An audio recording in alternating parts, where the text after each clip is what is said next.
So this week there's been a lot of talk about Nick Fuentes and the Groypers, which I actually think is a good thing because a lot of normie Catholics and conservatives, maybe because they have jobs, they haven't really been aware of all the things people who spend their whole day online.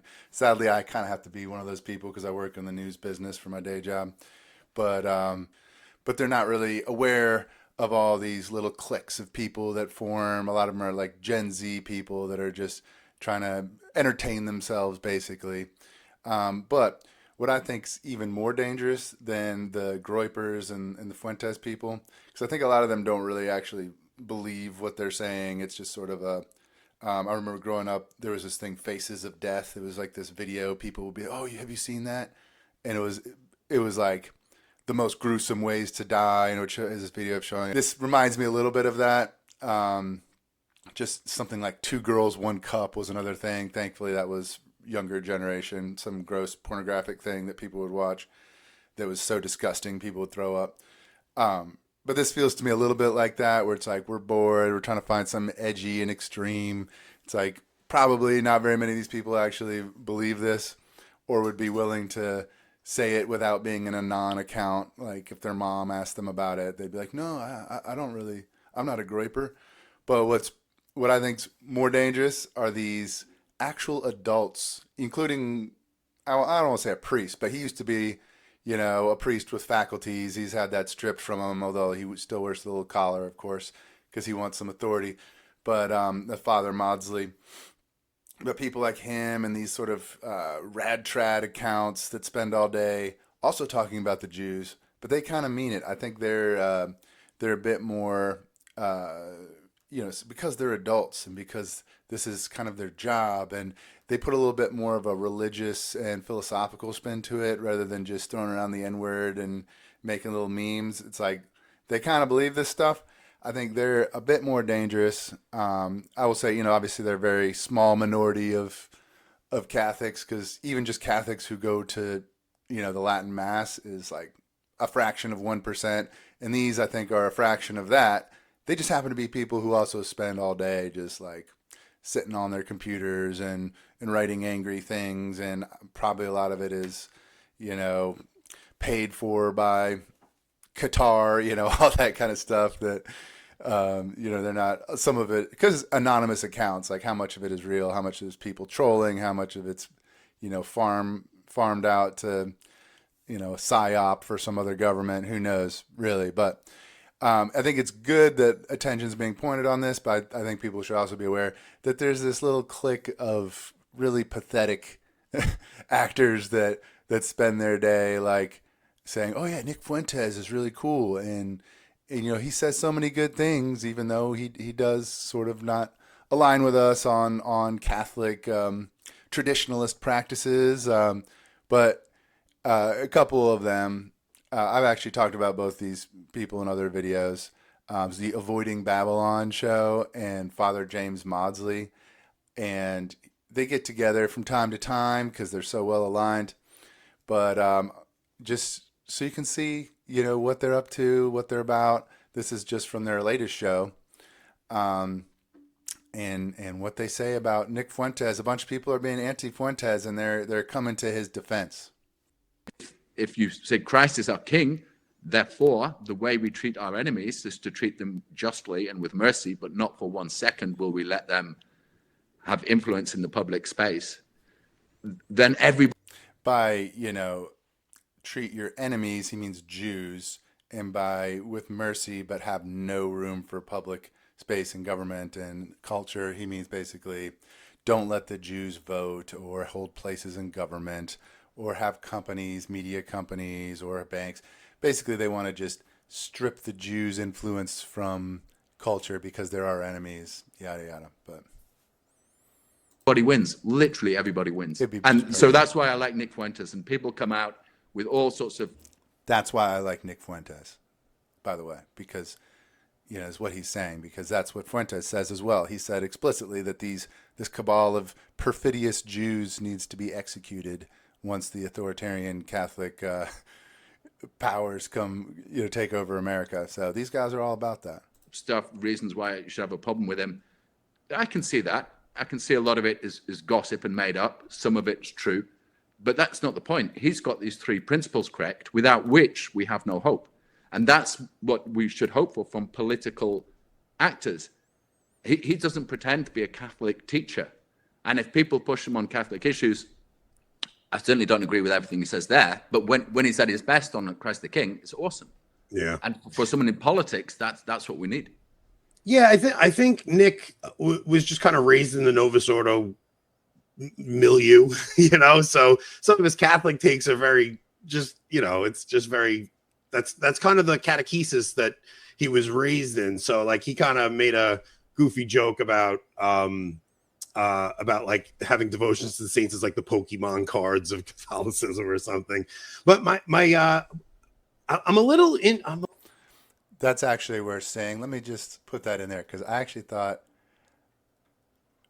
if I rarely agree with Nick Fuentes, he is talented, actually. So when he says one of 100 things that I'm like, hey, that's true, or that's funny, or that's whatever, even if I don't really agree with what he's saying, but I mostly find this one funny just because so many of his followers are people like this who are like adult, you know, boomers and Gen X who are like, really traditionalist and all of this, and then you know he comes out and just makes fun of their religion. I mean, I'm Catholic too, but the way they do things, very like intricate devotions and all of this, that it's a little LARPy. I think it's pretty funny the fact that he mocks it when so many of his fans are like these guys. Howard says, I like your jacket. You look good. Random question. Do you have a favorite feast day? Yeah. Dude, I'm a cradle Catholic. No, I don't have a fucking favorite feast day, Nig. N-word. Okay, we're in the new era, so we're not just blasting them all over. But yeah, now he doesn't say the full N-word anymore. He'll say nig or N-word. But, you know, this is the video that they're talking about where he mocks feast days and doing anything beyond just the bare minimum as a Catholic. He says, I'm, you know, cradle Catholic, you know, Novus Ordo, just normal Catholic. I'm not one of these traditionalists. But this is what they were talking about. Some of it's a little bit funny. like, do you have a favorite Catholic feast day? Yeah. My favorite feast, dude, I'm a cradle Catholic. You think we have favorite feast days? I'm one of the cradle Catholics that actually goes to mass and believes in the Eucharist. Do you think we have a feast day? You're asking a lot from me here. Like, yeah, I don't collect the trading cards. I'm just here for the salvation. I'm just here for the sacraments, not the trading cards. I know that's blasphemous. It's always like, you know, do you have the necklaces? You know, one time I lost something and someone said, you should pray to the patron saint of lost items. It's like, dude, okay, so what is this, Pokemon? Gotta catch them all. You know, people are sending me literally the trading cards. It's like, okay, so what do we do? Like, they expect me to show up. All right, everybody, I'm ready for my, you know, double XP weekend at Super Trad High Latin Mass. I've got 15 necklaces, a stack of trading cards. I got there 3 hours early to say the rosary 10,000 times. I know this is blasphemous, but like, come on, guys. So yeah, like I was saying, the only reason I think that was pretty funny is just what he was saying. It just rubs exactly. He's making fun of them, basically. Like they're like the hey, you ever see the meme of like, hey, fellow kids? You know, it's these old guy, like an old guy with a skateboard and a backwards hat trying to be like the young kids at school. These guys are like that with the Groypers, and for him to make fun of them, it's like that Steve Buscemi character being like, oh man, I thought I was cool. In fact, I'm gonna ask AI. Maybe it can make me like, maybe make that the thumbnail of this video. Is these guys doing the hello fellow Groypers thing with skateboards. We'll see if it can come up with something good. And I guess I will also say, as somebody who was a trad for a little bit, and I was trying to figure out all that stuff, like, oh yeah, the different saint cards, and how many times do the rosary, do it every single day? Because I was a Taylor Marshall guy, and he insisted on that, and he said, go to Latin Mass whenever you can, whenever it comes up in your diocese, which, you know, there wasn't always one near me, but whenever there was one, I would try to go. And you know, I would do all the Taylor Marshall trad stuff. Had his, infiltration book and Tim Gordon's Catholic Republic, but like all the trad things, just his description of it is pretty funny, to be honest. A little my with him and E. Michael Jones, I'm just confused that the two of them they understand Jewish subversion, but they don't see it in the church with the liturgy. It's the one thing I'm always like, man, I don't. They see it everywhere, but then when it comes to the liturgy, they're just like, nope, this doesn't matter. Yeah, poor guy. So what he's saying is, they see the Jews everywhere, Jewish people subverting every part of life, but he doesn't see it at the liturgy. Well, I mean, he did use the term perfidious Jews, which is often when they talk about how the Jews have corrupted the liturgy. Like one of the only things you could even come up with, I guess, is that the Good Friday liturgy used to have this thing about, the perfidious Jews, perfidious meaning kind of sneaky. And then that was taken out, in the mid 20th century. I think that was a good move personally. That's kind of a, Nostra Aetate, which is the official teaching of the Catholic Church on the Jews. Sorry guys, but that's the way it is.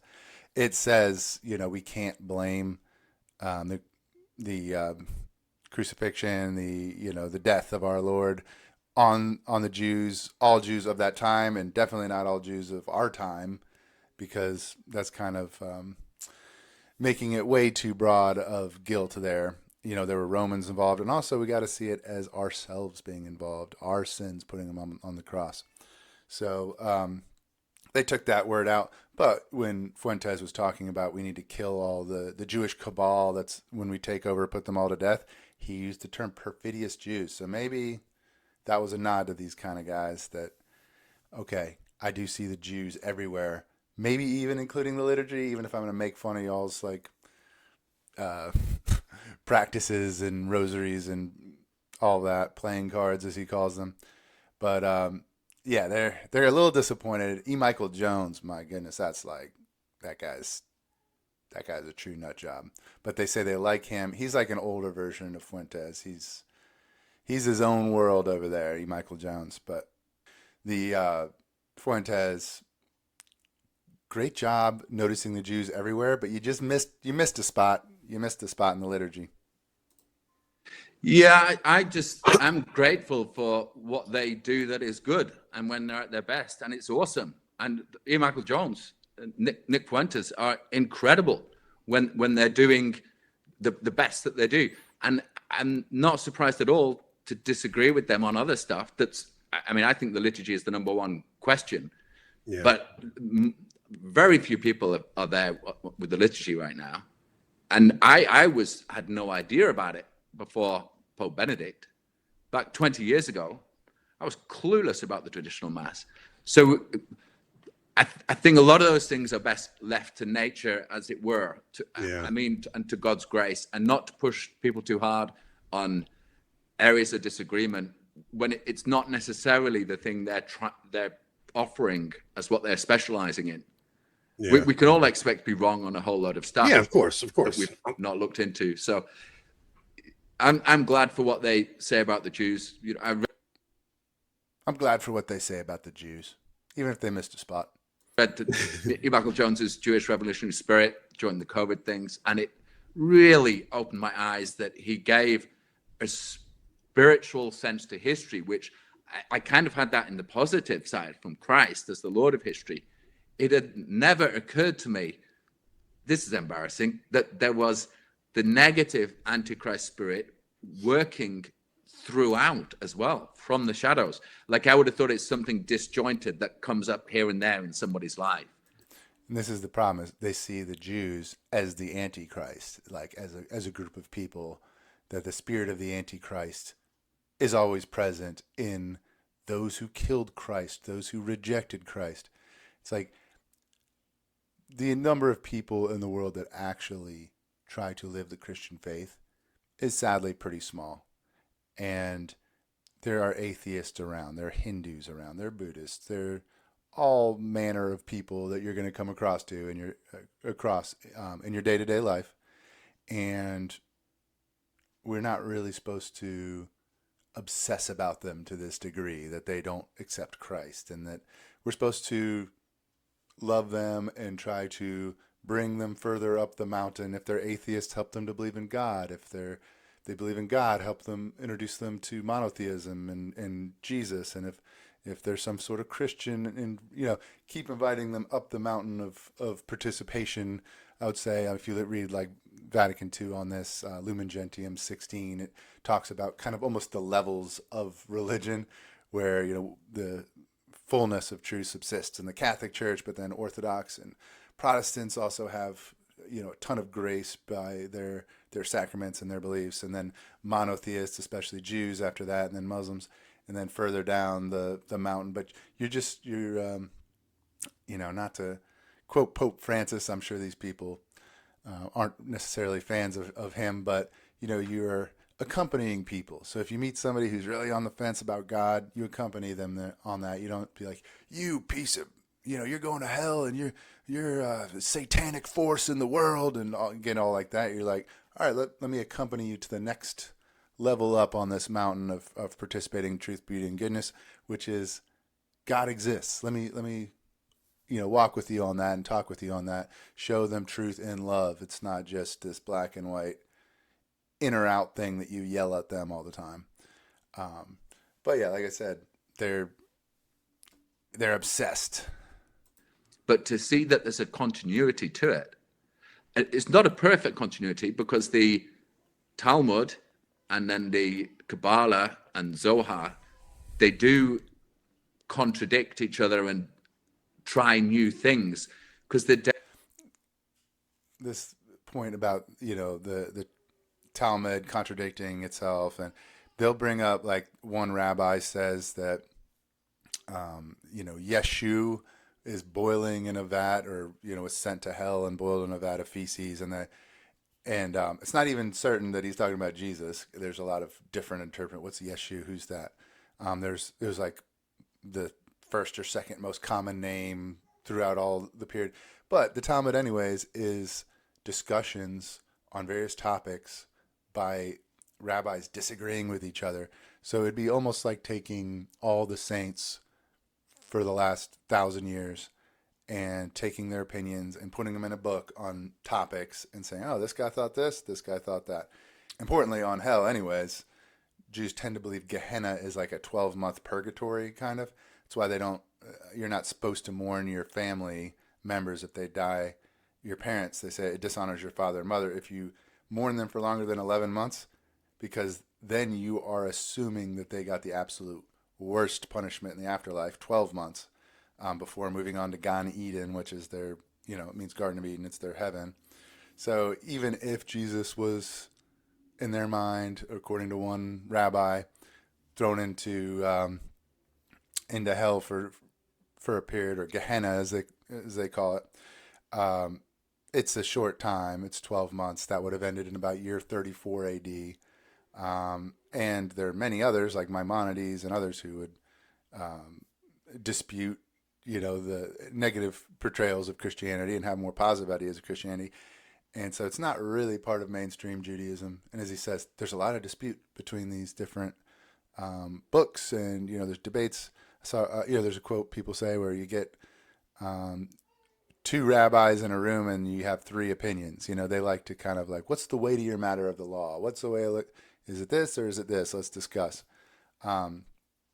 So yeah, their obsession with the Talmud is they don't know what they're talking about unless they maybe discuss with somebody in Chabad, or like a Haredim group, or maybe even more normal Orthodox groups about these topics and how they actually look at them.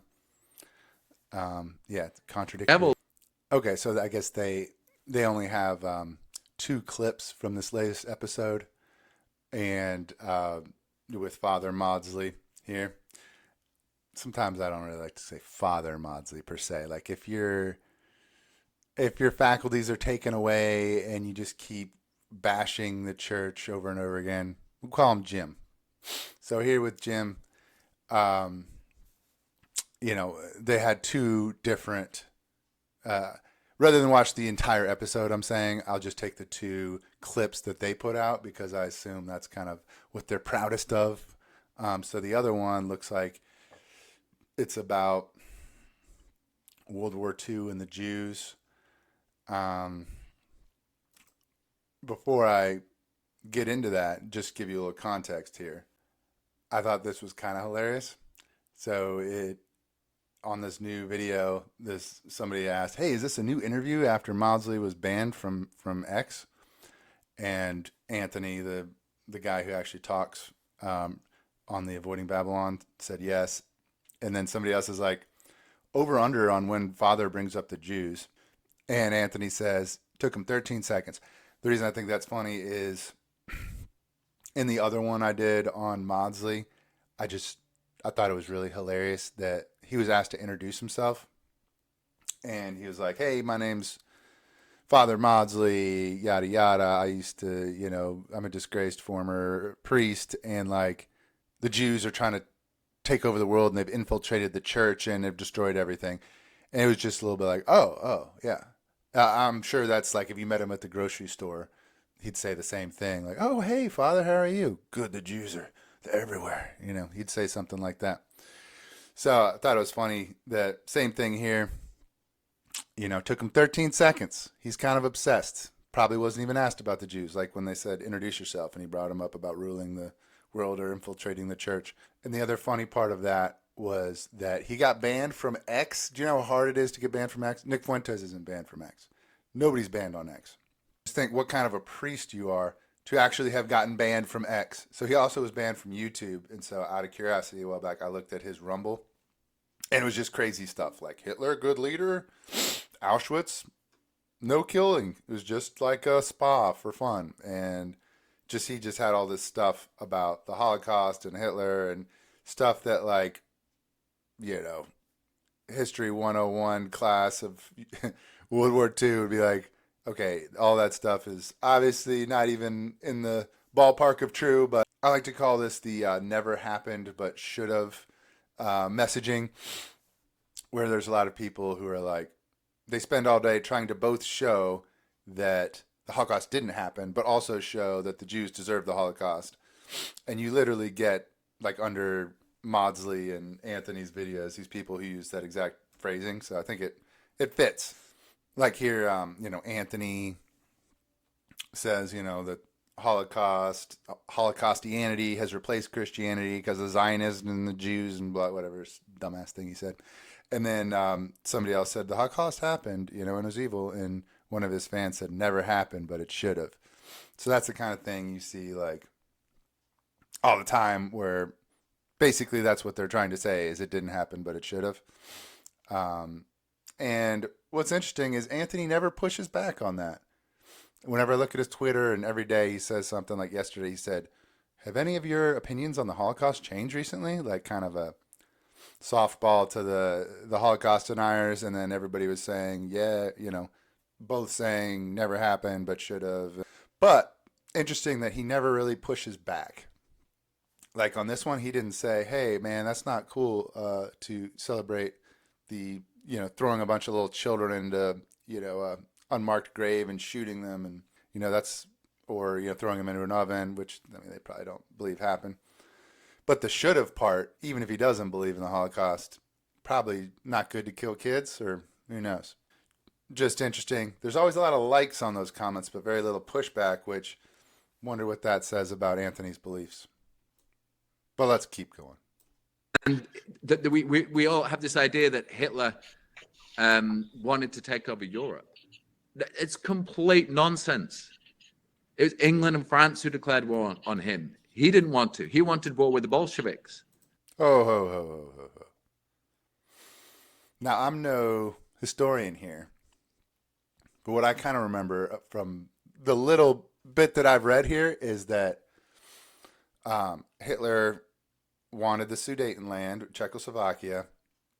Chamberlain, who's for England, the UK, was like, "Okay, we'll give you Sudetenland, but that's it." And then he came back, said, "Oh, we won peace in our day," and he wanted peace. England wanted peace. They were tired after World War I. They didn't want anymore. And then what did Hitler do? He took over the rest of Czechoslovakia. And when they called him out, then what did he do? Make a pact with the Bolsheviks. He he didn't go attack the Bolsheviks. He made a pact with them. And then England kept saying, hey, do not invade Poland. Don't do it. That's an ally. We're going to go to war. A bunch of these other countries, England, France, and all that, we want peace, but we also are going to try to stop you if you keep trying to take over countries. And so what did Hitler do? He was a peaceful guy who only wanted war with evil communist Jews? No. He allied with the Bolsheviks then, USSR, and them had a pact, and they invaded Poland. And they split it up between them. They had a whole plan to carve up Eastern Europe between the two. Like, if you don't know that, like, what the hell? Like, how you don't know anything about World War II if you don't know that? Because that's like the very basics. That's like, then, 1492, Columbus sailed the ocean blue, and he had the Nina and Pinta and Santa Maria, and, landed on Hispaniola. Like, this is, you can't just say, yeah, he came over on the Mayflower, and he landed in New Brunswick, Canada. New theory that just dropped. We just proved this. It's like you need to back up some of what you just said, because I think it was pretty well documented in the news that he came back with that plan, peace in our time. Chamberlain did, and then it was Chamberlain who declared war on Germany after Germany invaded Poland with the communists. But this is the same thing that I see Fuentes doing on World War II, where he questions everything, and he always blames it on Churchill. So Churchill wasn't even part of the war. That was Chamberlain at first. So he was kind of a marginal figure for a while after World War I. People weren't listening to him. They wanted peace. And so it's just very ahistorical. Like, there is sometimes good historical revisionism where you take the things that actually happened, the people, the events, and you sort of, let's look at them a slightly different way and see if maybe there's another way of looking at things. But this is just called being wrong, where I don't know how the war started, but I'm going to tell you that England started it. And Churchill was at fault. Churchill wasn't even in office. I'm responding to something Fuentes often says. And England did not start anything. They kept trying to make peace, and Germany kept taking over more land, and Czechoslovakia and Poland, and making deals with the USSR, not saying we only want to attack the USSR. We don't have a problem with you guys in Western Europe. But like I said, they're kind of like these boomers and aging, religious figures that are trying to seem cool by connecting with this young movement of Groypers. But it's just really lame, because like the kind of things that Nick Fuentes says, they're not intellectually deep. Like when he talks about Hitler, he's like, he was cool. He rode in a car and he was cool. Let's go. Or like stuff like that. Or, I came back from school and I told my mom the Holocaust didn't happen. I love Hitler. And she got upset with me. Cool. Nothing he says is that deep on this stuff. Like, what is his main point? He also likes Stalin. So the Bolshevik thing kind of goes out the window. But here's Fuentes, if you're interested, on Hitler. Hitler was a pedophile and kind of a pagan. It's like, well, he was also really fucking cool. So, time to grow up. We're not children anymore. That's kind of funny. Time to grow up. You'll see him say that in like half his videos, almost like it's something his mom and dad say to him, and so he's just like stuck in his head as like this little thing he says to like make himself feel better, like, women shouldn't vote. It's time to grow up. Not Hitler was cool. Time to grow up. Am I right? Am I right? Am I right, boys? Am I right? Let's go. He was also really fucking cool. And any boy knows that. Anybody that watches these videos where he's rolling down the street and stuff, it's like, this guy's awesome. This guy's cool.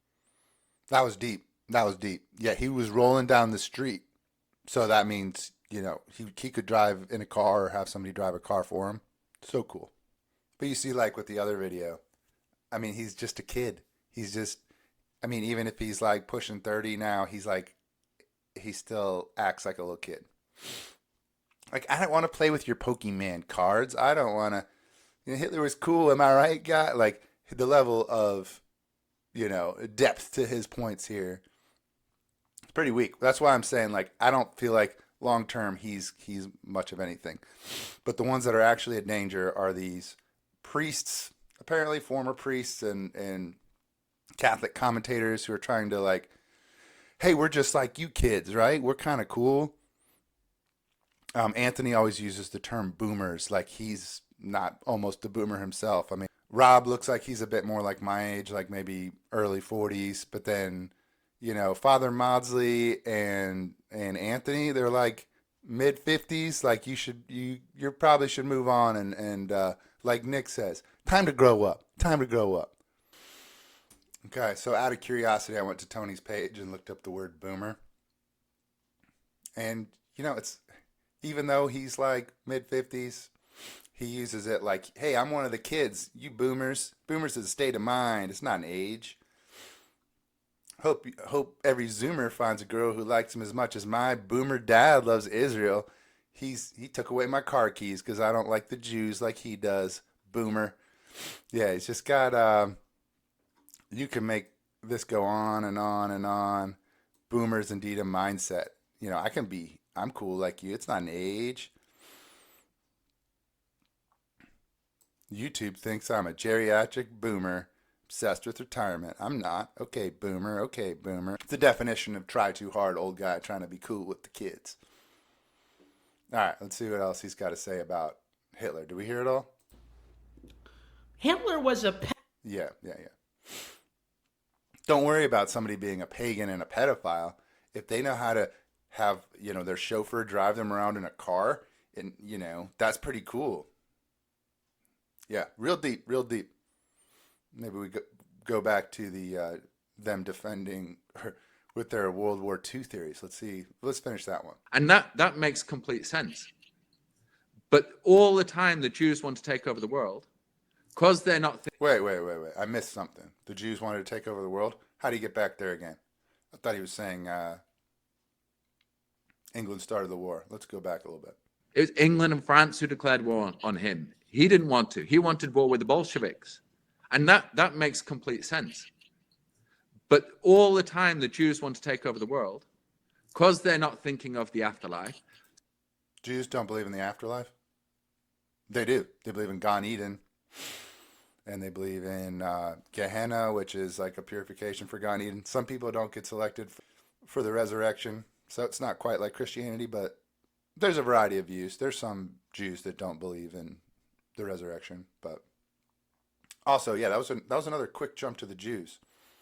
They want to take over the world, rule the world, whatever. He loves saying that, but I mean, I don't personally see that much in my own life. When I'm just hanging out, I know some Jewish people, and they just like, hey, come over, we're gonna hang out and have a drink, and they don't seem to try to rule me. But maybe they're slowly brainwashing me, and maybe I don't even need it. Look how much I defend the Jews now that I didn't even think about this topic much until everybody started talking about how the Holocaust didn't happen and Jews are ruling the world and all that. And now, suddenly I have to push back on it, which means I'm obsessed with it, not them, according to them. The fact that we have to laugh at their dumb takes on the Holocaust and Jews ruling the world, they'll say, why are you guys so obsessed with defending the Jews? It's like, I didn't really do much of that, actually, until you nut jobs came along. But, yeah. So what else we got here? Specifically because they were the chosen people. So you have this massive expectation of the promises of God. But instead of listening to God, that he's promising salvation for the whole world through his son, you just want, the only bit you're interested in is we get to rule the world and everyone bows down to us. And if that's driving you, no wonder you're sickos. What is he even talking about? Like such generalizing statements.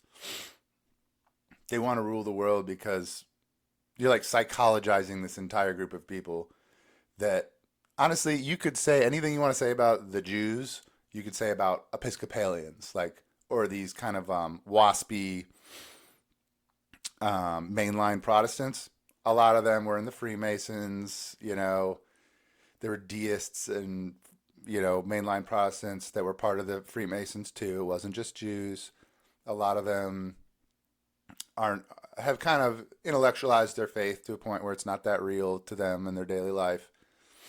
So if you're talking about like reform, extreme progressive Jews, there's a lot of mainline Protestants that I would say exact same. Like they're the head of a lot of, they're very wealthy, they're very educated, they're in charge of a lot of organizations, they're kind of the elite in society. Exact same thing. So to me, I don't see them as this unique threat of, then there's also so many types of Jewish people.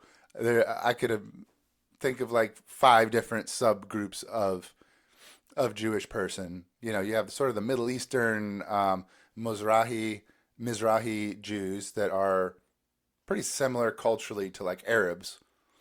You have Sephardic, which is also pretty similar to Mizrahi. They're like originally from Morocco and Spain.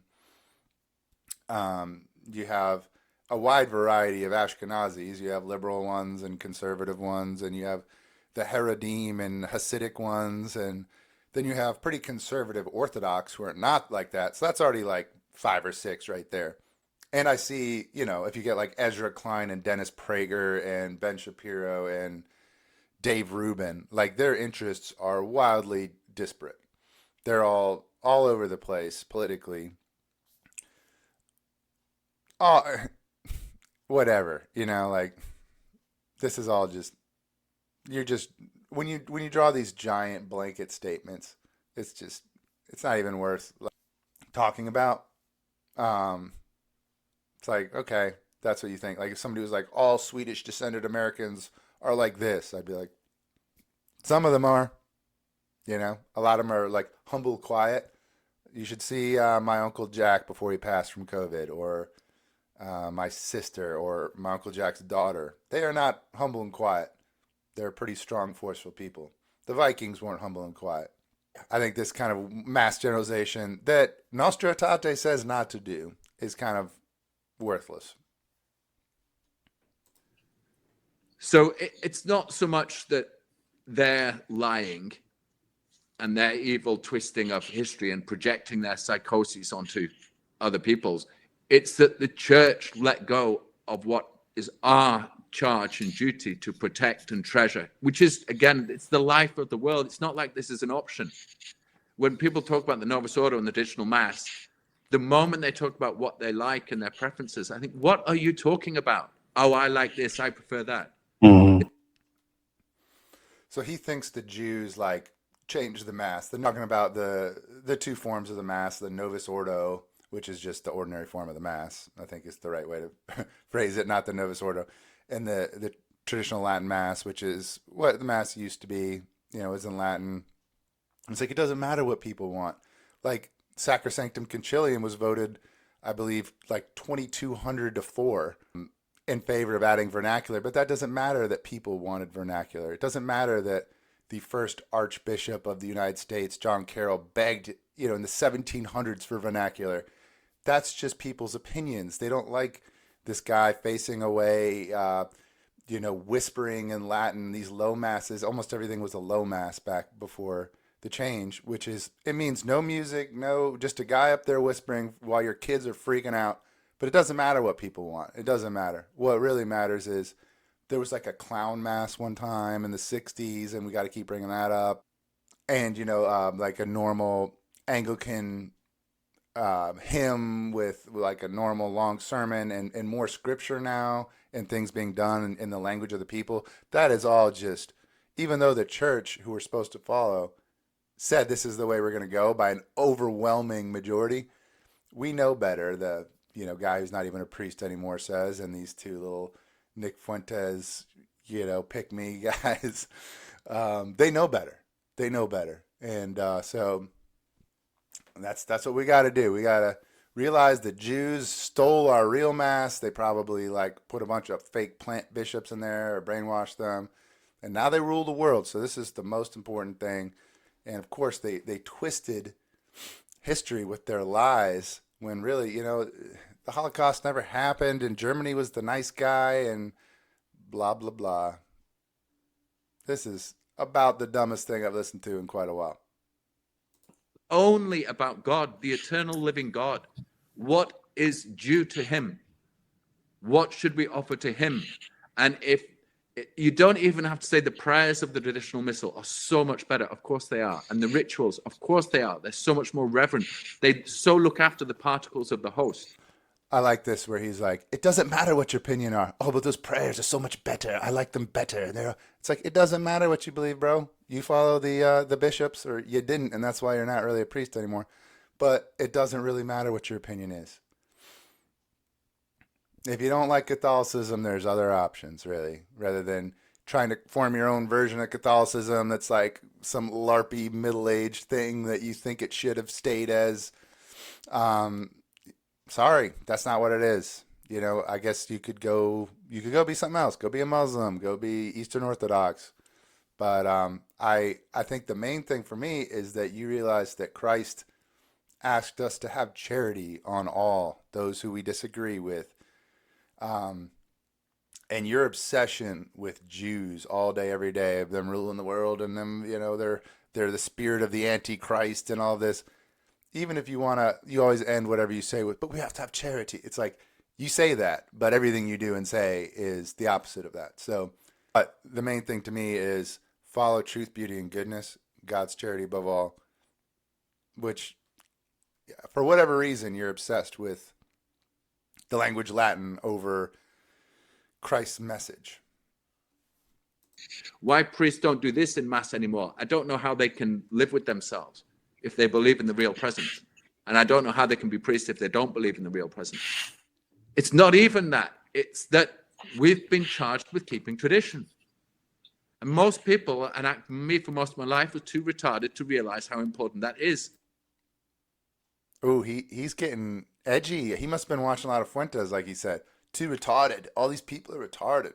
So whose fault is that? Is that God's fault for not making them smart enough? Or, I don't know. I don't know what the fault is, but it's not really, he said it's our job to maintain tradition against all these things the Vatican's doing. No, not really. No, it's the deposit of faith is in the magisterium's hands, and we owe it religious submission of intellect and will, even on the non-dogmatically, there's extraordinary magisterium and there's ordinary magisterium, the stuff that's not universal and that hasn't been declared or defined. We still owe it religious submission of intellect and will. And if you don't want to give it that, there's other, like I said, there's other religions, because you obviously don't like Catholicism. Where else is salvation going to come from, if not through tradition? You're not going to figure it out as a new generation. Oh, we've just found out what none of the past generations knew. We're going to do something new to help save the world. It's not about me coming up with something new. It's about me following the bishops and the popes and the catechism and the last ecumenical council. All the stuff that, to be a Catholic, you say you will follow. And also, what will save you besides tradition? I mean, the sacraments, the grace from the sacraments, and Christ, God, It's not about just, that's what traditionalism is you are making an ism. You're making a religion out of these traditions, out of the Pokemon cards, out of the certain prayers that you think need to be said, out of co-redemptrix. All these trads freaking out about, we shouldn't call Mary co-redemptrix. That's what this Pope says, and the last, and the one before that. So it's time, maybe just listen to them. And if you want to be Catholic, again, that's what we got to do. What else is the church here for? She has to hold tradition. Because our enemy is so ruthless and so cunning, he will pull things apart that baffle us and that we can't see it happening. And we're just not that evil that we would dream somebody would do this. But we'll be safe if we hold tradition. And You'll be saved if you hold tradition. Again, you'll be saved, but only if you hold tradition. That's the main thing. It's not, the love of Christ, the new law of the covenant, which is loving God, loving your neighbor as yourself. It's not that. It's just these traditions that, using Latin for whatever reason, all that stuff. That's what'll get you saved here. I'm not saying tradition is everything. Charity is everything. Oh, But how we owe that, if we have a love of God, a charity for God, we will preserve tradition. Yeah, So that's what makes me mad. That's what makes me mad that we. that's actually almost made sense. That's like, I mean, coming from him, it made no sense.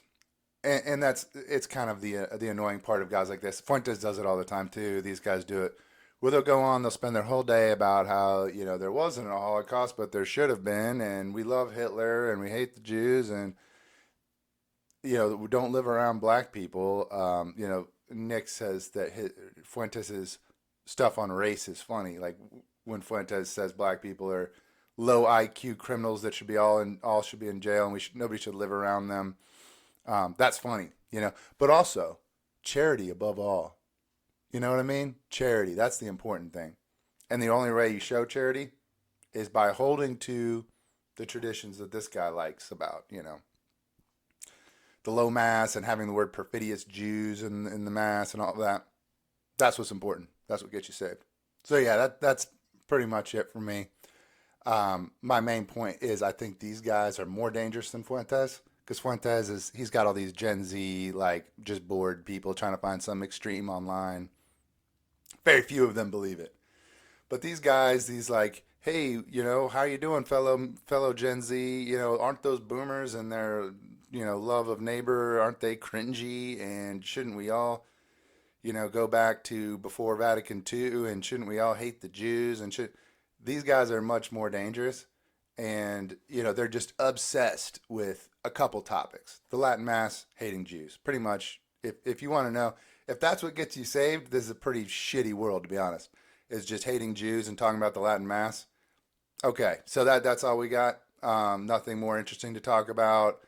But okay, that's my main message here, is that these guys are not cool. They're wannabe, like, looking at these Gen Z kids like, oh, they're gonna take over the future, and the future is gonna be this place where it's all Latin Mass chapels and everybody hates Jews. It's like, okay, is that gonna be that cool? Is that gonna be really? That's gonna bring us back the silver bullet that'll make people, start loving their neighbor again. Loving one woman and getting married and having kids and having, like, a loving household, and making churches that really care for, people around them that need food, people in jail, people addicted to drugs, people that are broken and need help. This two-step plan of Latin Mass and hate the Jews, that's really what's going to do it. So, like, what I'm saying is they're more dangerous than Fuentes. If you watch these guys, you're getting poisoned. Fuentes might be a bit of unhealthy sugar high that some people get from it. If you actually take him seriously, he's just as dangerous, but I don't think a lot of people do. But these guys are poison. They're going to make you, in the name of charity, have zero charity for anybody. And in the name of the church, throw everything about the church in the trash. So if you watch him, but I think you should probably change to something else. Maybe Bishop Barron, maybe Father Mike Schmitz, maybe some normal Catholic, which is another thing, because if you see them, they obsessively attack normal Catholics. If you try to uphold, like Lila Rose, this really innocent, I don't watch her show, but she seems like she's just like a sweet little mom who likes to talk about Catholicism and being pro-life. They go after her like crazy. Or, you pick your normie Catholic, Michael Lofton, they go after him. They go after all the normies, the whole church post Vatican II as well. It's all conspiracy. So it's trash. If you want to be a Catholic, actually be a Catholic. Don't be some like I said, like a LARP middle age. Middle age in a couple ways here, but medieval is what I meant. Version of Catholic where you're, basically we don't actually hold to any of the developed doctrines. We ignore the popes and the latest council and, what the mass is for 99.9% of people and the catechism and all the encyclicals. We ignore all that because we know better. There's this thing that this one pope said that wasn't dogmatic or, defined or extraordinary magisterium, but we hold to that instead of more defined, more recent things that actually align with development of doctrine, because we prefer the other thing. That's not Catholic. That's just a weird way of being Protestant, I think. There's a lot more sane ways to be Protestant if you really want to do that. So there you go. But basically, these guys, I don't want to say these guys are trash. These guys are loved by God, and God looks down. He's like disappointed by them, like a father who loves his kids but's disappointed by them. What they're saying is trash because, really, I don't like going after people as people in an ad hominem way. It's easy for me to do that if I really disagree with somebody, but then I realize, I shouldn't do that. But I really want to go after their ideas. So hopefully these kind of shows just aren't cool anymore pretty soon. I don't think these guys, their show is cool at all. It's really lame. It's like I said, the hey fellow Groypers, how you doing? We're like you, right? The Jews rule the world, right? This is retarded. And throw around. See a guy in a collar throw around the word retarded. Yeah, that's pretty cool there. All right. Well, God bless. See you next time.